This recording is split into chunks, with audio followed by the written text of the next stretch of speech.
Judges chapter 8, finishing well or finished? At the end of chapter 7, we saw Gideon calling the surrounding tribes to come and complete their victory over the Midianites by pursuing them and taking them out. Remember the great victory that Gideon and his men of 300 have had against an army of 135,000.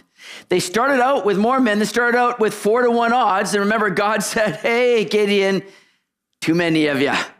Too many of you for me to get the glory, lest some of those begin to contribute the victory to themselves. So God whittles it down to 14-1 odds.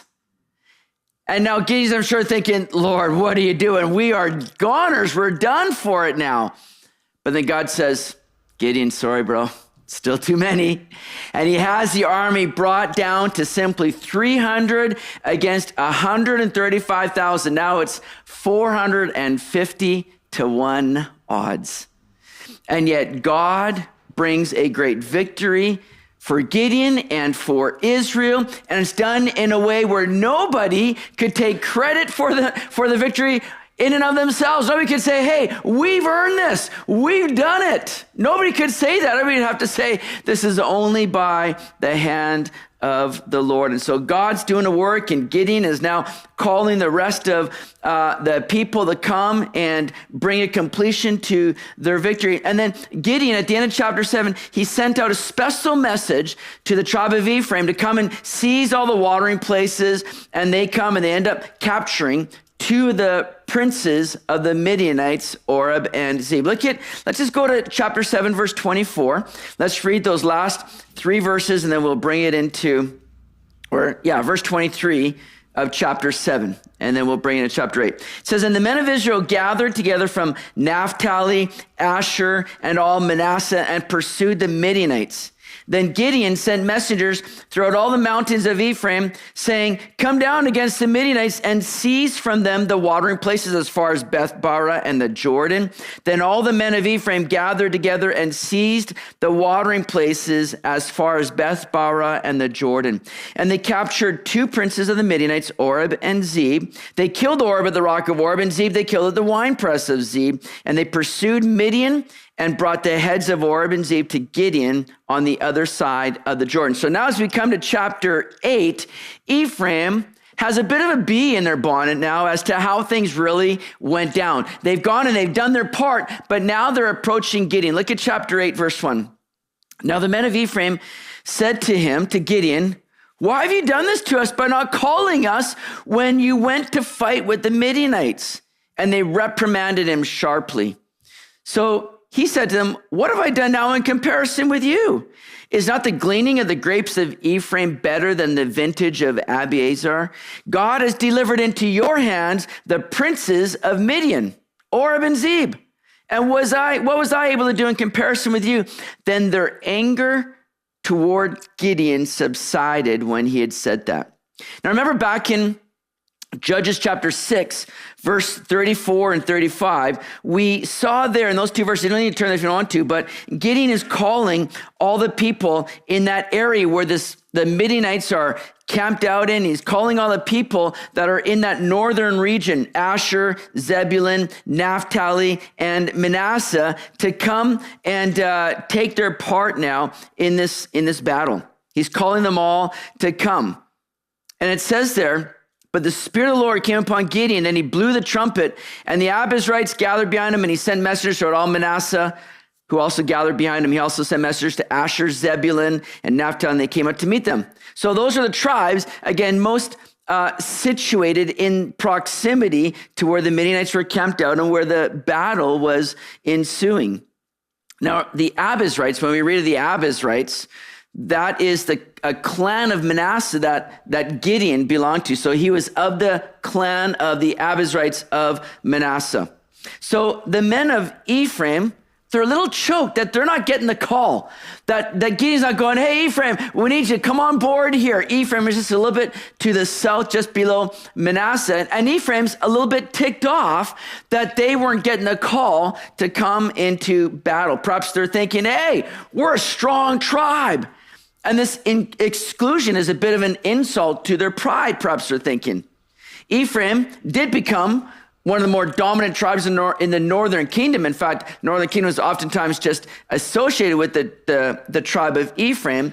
But perhaps his pride and self-will was what kept them out of the battle to begin with. Because remember, God said, listen, I don't want anybody there that's going to receive any potential glory for themselves. That's why he brings them down to the river, and those that drank, that water, cupping it to their hands, the ones that weren't able to bend right down and get their mouth in the water, God says, no, those guys can go home. They can get right down on the ground. They're too fit for this battle. We need all the out of shape people that can't get down. Those are the men that are going to fight first in the battle. So God's preparing all these people that have no way of bringing glory to themselves, but only to God. And perhaps Ephraim would have been ones that would have quickly said, oh man, we're strong, we're mighty. So they're not included. We don't know. That's speculation. Regardless of why, we know that they're not included. They're not the ones that are to bring victory, because perhaps they're thinking they're a bunch of able-minded military men. Now, Gideon could have easily pointed all that out to them. Ephraim, you're just not the ones that God called. Sorry.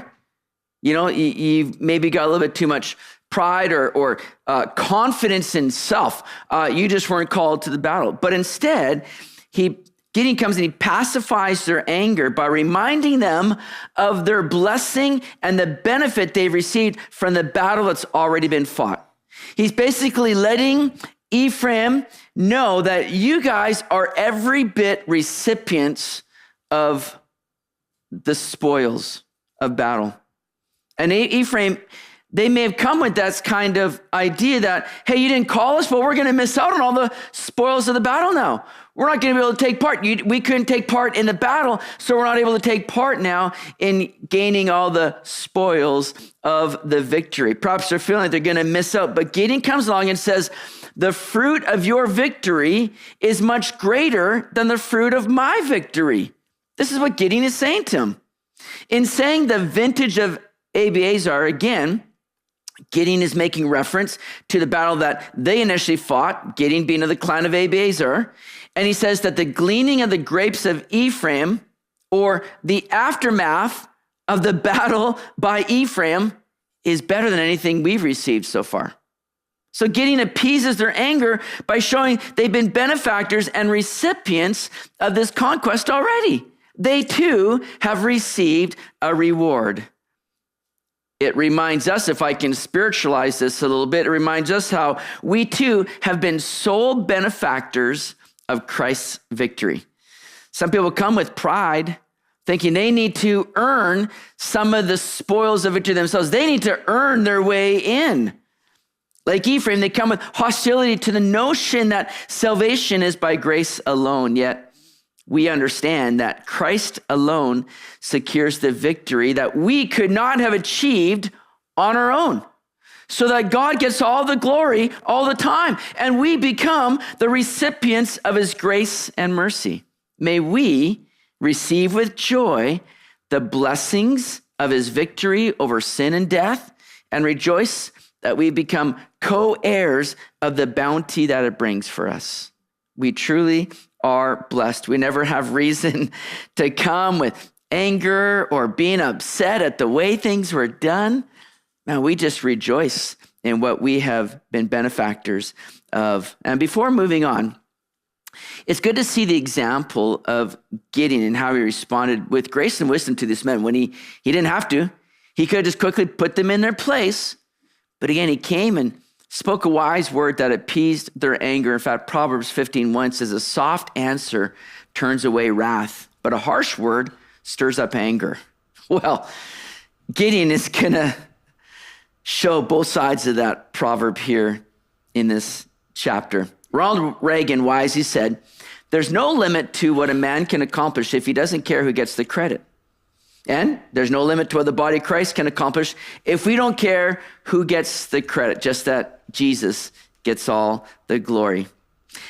It could have gotten very ugly, very fast in how Gideon dealt with these men of Ephraim, but Gideon acted with tact and diplomacy. He acted with wisdom and in grace to these men, and they were satisfied. And they went away recognizing, man, we truly have much to be thankful for. Now, it's something that I would like to see continue on with Gideon in the way that he handles adversity, in the way that he handles people that are coming against him. But as this chapter unfolds, we see less of the grace and more of the rage, unfortunately. Gideon could have finished well, but he chose unwisely toward the end of his life. Look at verse 4 with me. We've seen Gideon responding in grace. Let's see how Gideon turned things around and began to respond in anger. Verse 4, when Gideon came to the Jordan, he and the 300 men who were with him crossed over, exhausted but still in pursuit. Then he said to the men of Succoth, please give loaves of bread to the people who follow me, for they are exhausted, and I am pursuing Zebah and Zalmunna, kings of Midian. And the leaders of Succoth said, are the hands of Zebah and Zalmunna now in your hand, that we should give bread to your army? So Gideon said, for this cause, when the Lord has delivered Zebah and Zalmunna into my hand, then I will tear your flesh with the thorns of the wilderness and with briars. Then he went up from there to Peniel and spoke to them in the same way. And the men of Peniel answered him as the men of Succoth had answered. So he also spoke to the men of Peniel, saying, when I come back in peace, I will tear down this tower. You're beginning to see a bit of a different attitude in Gideon, aren't you?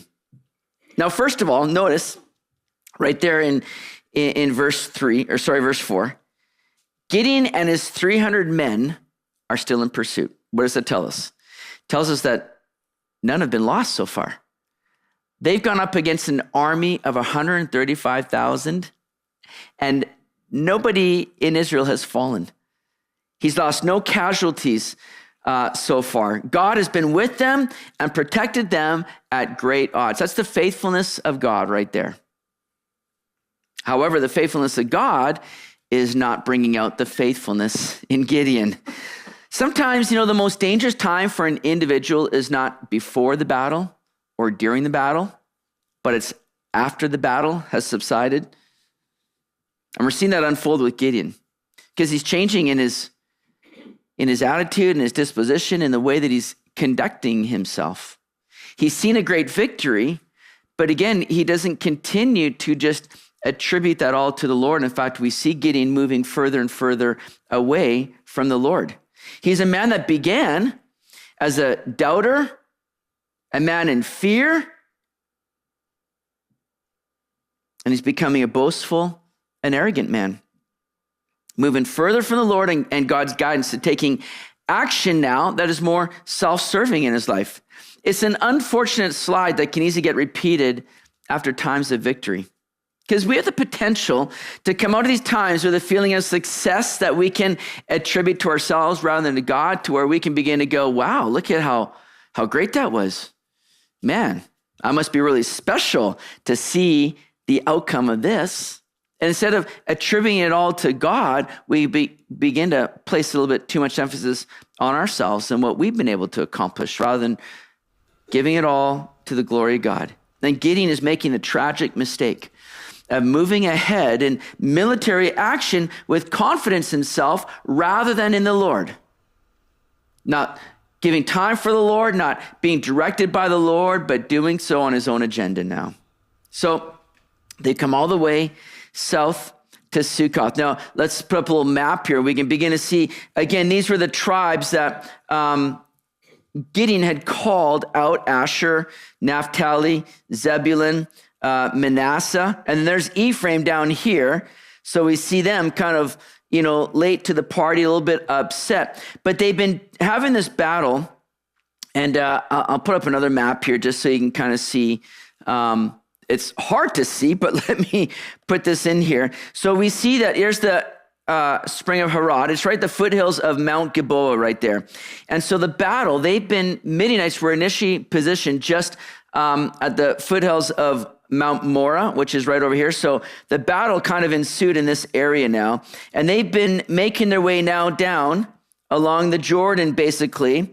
They've crossed over the Jordan. They've come to Succoth now, okay? This is where this is happening. Then over here is Peniel, just about 5 miles east of Succoth. So this is where they've been pursuing after the Midianites at this point. And so they come to Sukkoth, which is in the tribe of Gad. All right, there's Gad right there. And so, again, there's Sukkoth right over on the east side, Transjordan cities on the east side of the Jordan River. And they're hoping for a little aid and relief now from their countrymen. These are Israelites. They're the tribe of Gad. This is Gideon's people, their fellow countrymen. And he's hoping to have a little bit of a relief aid from the people there in Gad and at Sukkoth specifically. But the people of Sukkoth, they're playing it safe. They know that if the Midianites are still sticking around, if they're still ticking, then the people of Sukkoth are going to be in for a licking if they come and aid Gideon. So they're trying to play it safe. They're like, well, we don't want to get, the Midianites upset with us. We're on the other side of the Jordan, man. We're already vulnerable. We're just trying to play it safe. We're trying to, walk the fence here and just kind of straddle the fence. And we don't want to be rude to you, Gideon, but man, we're fearing the Midianites as well. So they're trying to play it safe. They choose not to give aid to Gideon and not give any reason for the Midianites to come after them. This is why they ask Gideon, hey, are the hands of Zebah and Zalmunna in your hand? Have you defeated them? Are they now in your possession? And more literally, it could be, have you chopped off the hands of the kings of Midian? Can you show them their hands so that we know that you have brought victory now over them? They want to be assured that the Midianite kings are taken out so they themselves won't be taken out. But instead of responding in grace like Gideon did earlier, he's responding with anger and harshness now. He's making this personal rather than just trusting the Lord and letting the Lord lead and have his way in all these things. So he goes to Peniel with the same request. Got any bread for us? Can you help us? Any relief aid for us? And once again, Gideon is turned down. And he responds with anger and vengeance once again to the people of Peniel. See, this is not the man of fear and doubt that we saw in chapter 6. This is now a man that's seen success, but he's no longer recognizing that it all comes from the Lord. He's taking this upon himself, and he's lacking the humility that he once had. And he's becoming a very different person now. Like in verse 10, now Zebah and Zalmunna were at Karkor, and their armies with them, about 15,000, all who were left of all the army of the people of the east. For 120,000 men who drew the sword had fallen. So there's the accounting that we see there. 120,000 Midianites have fallen, 15,000 are left. There's 135 of them to begin. Verse 11, then Gideon went up by the road of those who dwell in tents on the east of Nobah and Jogbehah, and he attacked the army while the camp felt secure. When Zebah and Zalmunna fled, he pursued them, and he took the two kings of Midian, Zebah and Zalmunna, and routed the whole army. There we go, the whole army. So Gideon and his men, they're still greatly outnumbered by the men. Even at 15,000, there's only still 300 of Gideon and his men. Now they've called for more, they've come in, but so far we're reading of the 300 men of Gideon. So they're still greatly outnumbered. And I'm sure the Midianites are sitting here camped out thinking, okay, we're not going to let this happen to us again. They're planning out their revenge. They're like, man, we're not going to let Gideon do this to us again. We're going to take it to them next time. We still got a formidable army here. But Gideon approached them from a direction that was unassuming. Because you see, it says here then in verse 7 that they were in their camp and they felt secure. They're sitting there feeling like everything's fine, man. They've got themselves situated in a place where they're probably thinking that Gideon can only come in one direction. They're feeling secure, and yet they come in a different way, in a very unassuming way. So Gideon routed them once more and captured the two kings of Midian, Zebah and Zalmunna. And their names are interesting, and there's thought that Gideon gave them these names to memorialize what these two Transjordan cities did to Gideon and to his men, and basically what he's going to do to them, because these names, Zebah and Zalmunna, Zebah means sacrifice or slaughter, and Zalmunna means deprived of protection. And so it's kind of almost a way of memorializing, first of all, what he's going to do, and there's going to be a great slaughter. They've deprived us of protection, of help, and I'm going to deprive them of any protection now. They are going to get it, basically. And so he calls them Zebah and Zalmunna, which has a kind of an alternative meaning there for them. So look at verse 13. We see Gideon's punishment of those that were against him now. Then Gideon, the son of Joash, returned from battle, from the ascent of Heres. And he caught a young man of the men of Succoth and interrogated him. And he wrote down from the leaders of Succoth and its elders 77 men. Then he came to the men of Succoth and said, here are Zebah and Zalmunna, about whom you ridiculed me, saying, are the hands of Zebah and Zalmunna now in your hand, that we should give bread to your weary men?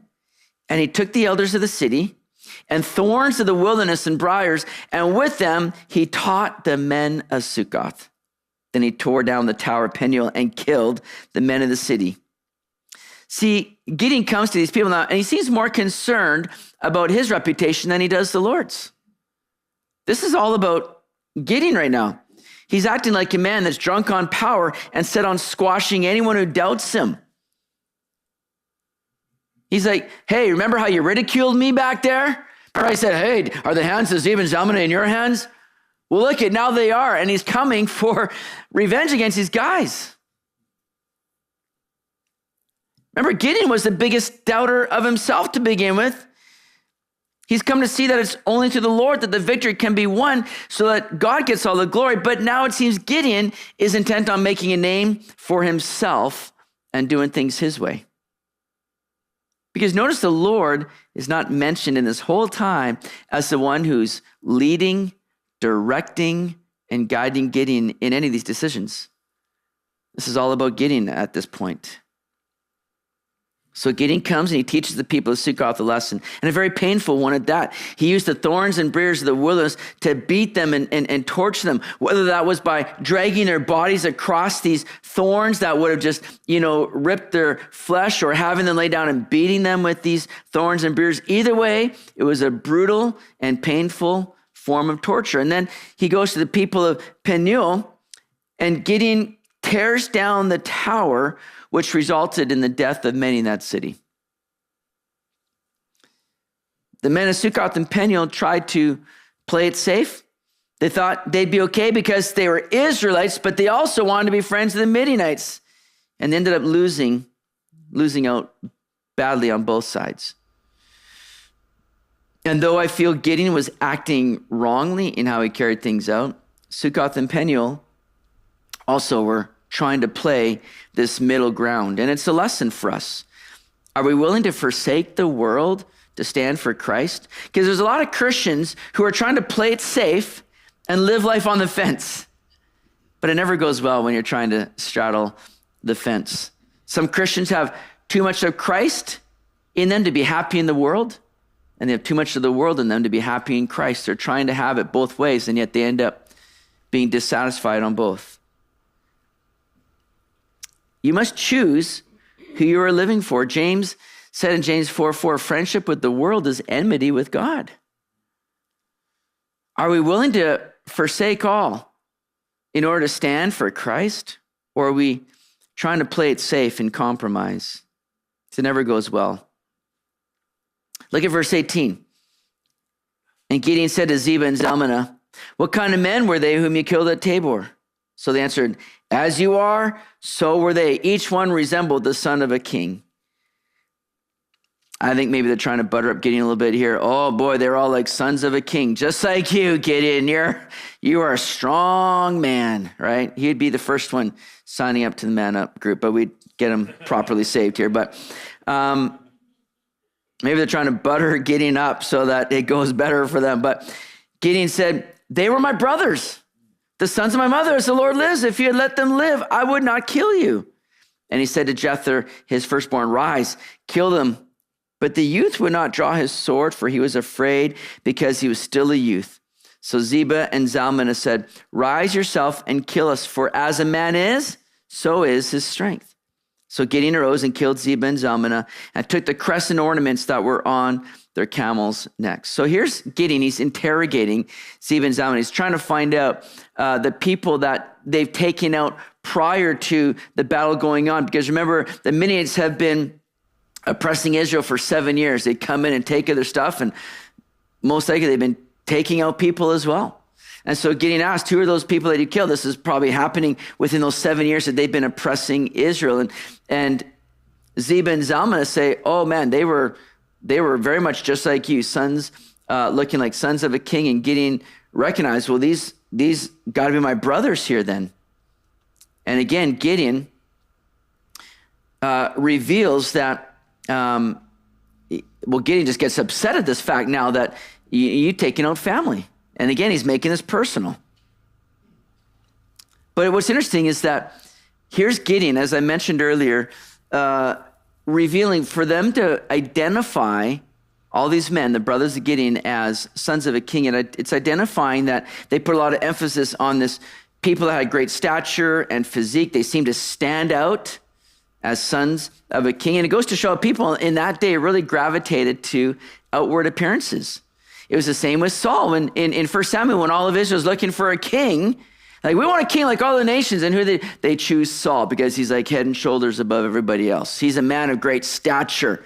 He's got a great physique, man. This is the guy that we need. And yet, as we go through 1 Samuel, we begin to see that's not what God's looking for. God doesn't look at outward appearance. He looks at the heart. He's looking for people of character over muscle. And Gideon is a man that had the muscle and started out with that character of humility, one that God could come and choose, but now at the end of his life, he's beginning to wane in that character. And Gideon doesn't just want to take out these kings for the sake of national safety. Again, he's making this a personal vendetta. Now, of course, that's completely legal according to their law and justified as an avenger of blood, as Deuteronomy 19 reveals. But it seems that Gideon is going beyond what is necessary here. And he tries to have his son do the execution. And in this day, it was very important how you died or who killed you. People were very concerned. In fact, we're going to see in the next chapter with Abimelech, Gideon's son, he does not want to be taken out by a woman. He's like, don't let the woman take credit for killing me. Take me out here. Like, they were very concerned about that. You'd think, you're not going to be worried about this where you're heading to. It's going to be fine. Just don't worry about that. But it was a big deal. So in Gideon asking his son now, Jether, to kill the kings, it was like the ultimate humiliation. Like, what Gideon's doing is he's wanting the last memory of these kings to be the most humiliating one for them, that they're being taken out by a youth. That would have been a big deal. But again, Jether, he's not ready for the challenge. And the kings just begin to taunt Gideon to do the job. They want to die an honorable death. Oh, Gideon, you do it. As a man is, so is the strength. Do you have the strength? Do you have the manliness to do this now? Go ahead and do it. And they're taunting him. They know the end is nigh, but they are like, don't let the son do it. Let Gideon do it. And then we see in verse 22, some wise action from Gideon, but it's followed by some unwise action. Verse 22, then the men of Israel said to Gideon, rule over us, both you and your son, and your grandson also, for you have delivered us from the hand of Midian. But Gideon said to them, I will not rule over you, nor shall my son rule over you. The Lord shall rule over you. Then Gideon said to them, I would like to make a request of you that each of you would give me the earrings from his plunder. For they had golden earrings because they were Ishmaelites. And that's another way of describing it. They're Midianites. They were all kind of the same group. So they answered, we will gladly give them. And they spread out a garment, and each man threw into it the earrings from his plunder. Now the weight of the gold earrings that he requested was 1,700 shekels of gold, besides the crescent ornaments, pendants, and purple robes which were on the kings of Midian, and besides the chains that were around their camels' necks. So here we see that the people of Israel are so impressed with Gideon. They're like, we want you to rule over us, and we want this to be like a hereditary monarchy. We want you, your son, your grandson, we want this to be a hereditary line. We just believe that, and you are the family to really lead us on from here. They want him to be the king. Gideon wisely says, I will not. Now notice he doesn't, when they say to him, for you have delivered us from the hand of Midian, he doesn't redirect the credit to God. He doesn't say, no, it's not me, it's the Lord. But we'll give him credit. He does say, I'm not going to rule over you. No, the Lord shall rule over you. Now, though Gideon spoke the right words here, and he did, it seems that he did not truly carry out those words. Again, it reveals how we need to have our talk and our walk in harmony. Too many people are quick to say the right things, but not back it up by their walk. And Gideon is going to be such an example to us. And it begins when Gideon begins to ask and accept tribute from his people. He's beginning to store up gold and wealth for himself. And the biggest problem of this is what he did with it. Look at verse 27. Then Gideon made it into an ephod and set it up in his city, Ophrah. And all Israel played the harlot with it there. It became a snare to Gideon and to his house. Thus Midian was subdued before the children of Israel, so that they lifted their heads no more. And the country was quiet for 40 years in the days of Gideon. Gideon took all the gold he received, and he received a lot, but he made it into an ephod and set it up before the people. Now, an ephod was that outer garment of the priest. It contained the Urim and Thummim, the device that was used to discern the will of God. Gideon didn't want to be king, yet he's taking on another role for himself that was not his to take, and that was that of priest. Wasn't for him to do, and this ephod became a snare to Gideon and his house, as well as becoming an idol that all of Israel played the harlot with. See, they began to seek that rather than the Lord. And that's what an idol is. Anything that takes the place that the Lord is to have in your life.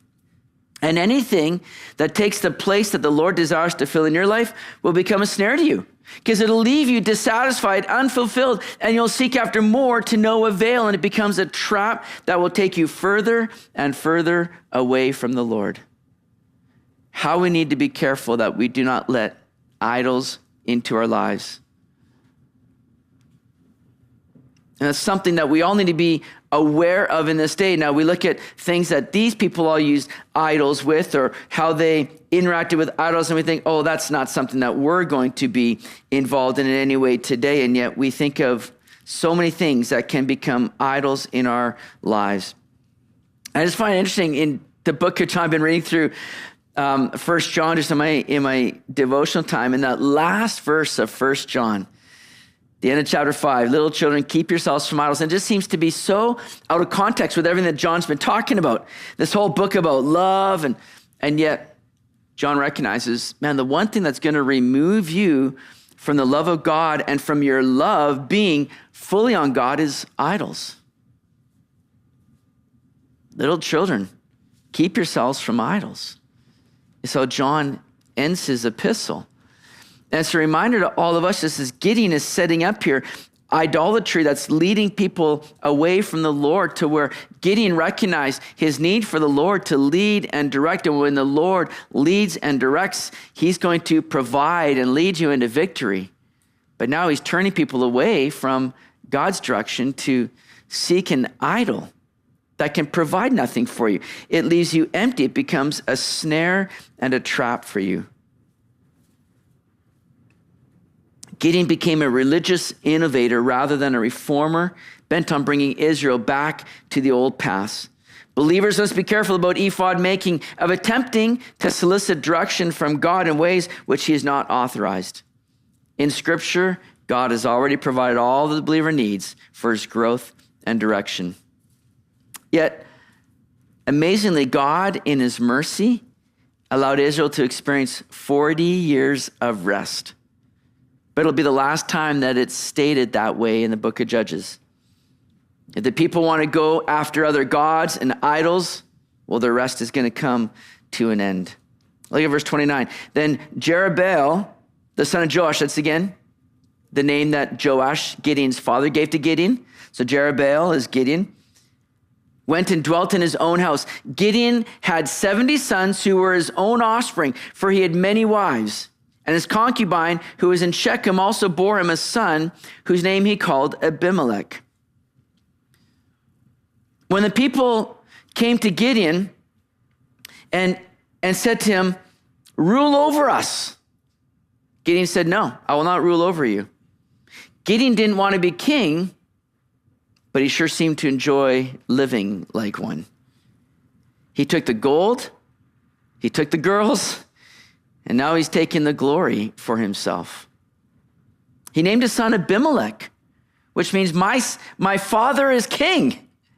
He leaves this perpetual legacy, or this, not perpetual legacy, but he leaves this legacy where every time Abimelech is mentioned, it's a reminder, oh, my dad Gideon is king. When Gideon said, I will not be your king. He's accumulated the wealth and the gold.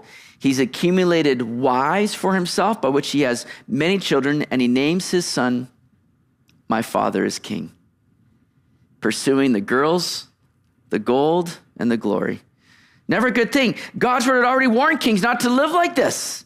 How much more should those who are not kings avoid that? Deuteronomy 17:17 says, neither shall he multiply wives for himself, lest his heart turn away, nor shall he greatly multiply silver and gold for himself. That was the word for kings. And Gideon is doing just that. Began to live like one. He began to move further and further away from what God had for him. Verse 32, now Gideon, the son of Joash, died at a good old age and was buried in the tomb of Joash's father in Ophrah of the Abiezrites. So it was, as soon as Gideon was dead, that the children of Israel again played the harlot with the Baals and made Baal Berith their god. Thus the children of Israel did not remember the Lord their God, who had delivered them from the hands of all their enemies on every side, nor did they show kindness to the house of Jerubbaal in accordance with the good he had done for Israel. And it's written in a way that just seemed like the people were just waiting for Gideon to die before they just launched right into full-on idolatry once again. Because it says, as soon as Gideon was dead, children of Israel again played the harlot with the Baals. And they made Baal Berith their god. Baal Berith means Lord of the covenant. And it could be that they attempted to have this mixture of Canaanite worship along with the worship of Yahweh. Lord of the covenant, Baal Berith. And it's again trying to have it both ways. But we're called to choose this day whom we will serve. Jesus himself says you cannot serve two masters. That's a problem repeated throughout Judges. Let these be warnings to us of the peril in not allowing Jesus to be ruling over our lives. May he have full control and rulership in our lives. May he truly be our Lord, our Savior, that we are living for, and that we are living for his glory, for his honor, and for his fame in all that we do. May we remain humble. May we not get caught up in thinking ourselves to be more than we are, or the successes that we experience, attributing those to us rather than to the Lord. All glory is to be given to God. And may we continue to serve him wholeheartedly.